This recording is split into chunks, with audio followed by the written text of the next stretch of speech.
Hey everybody, this is Pastor Brandy with your wilderness update for this Lent season here at First Lutheran Church. We are in now the third week of Lent already.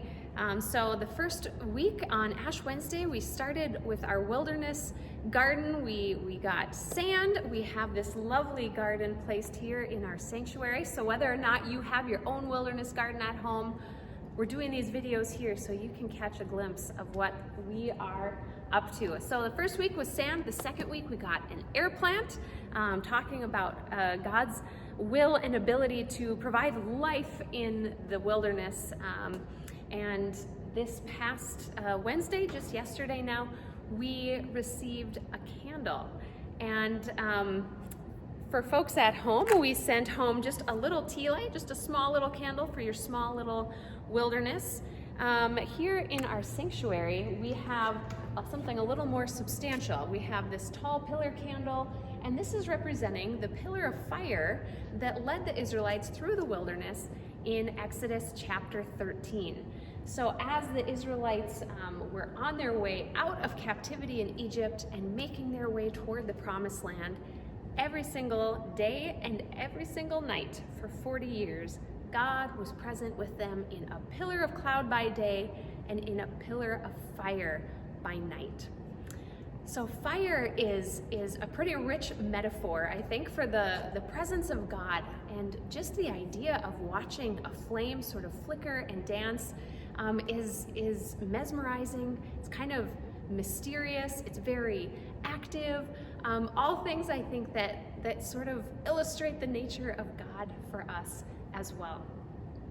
This pillar of fire here in our sanctuary is obviously larger than our garden itself. And we talked in worship yesterday about how the pillar of fire that led the Israelites through the wilderness was probably not like a candle flame or even like a little bonfire, but it was probably something much larger, much more commanding of attention as a whole nation of people made their way through the wilderness.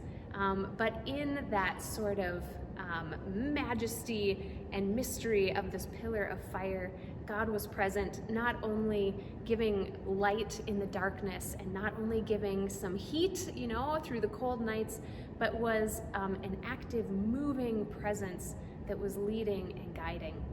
And so I hope as you light your candle, whether it's the tea light we handed out yesterday or any candle that you might light at home, as you see that flickering flame moving and dancing, that you are not only assured of God's presence with you each day and each night, but reminded that in fact God is also leading and guiding us through the wilderness seasons of our lives, through uncertainty, through questions, through doubt, through scarcity, that God never leaves us. God is by our sides and out in front of us and leading us in the way that we should go.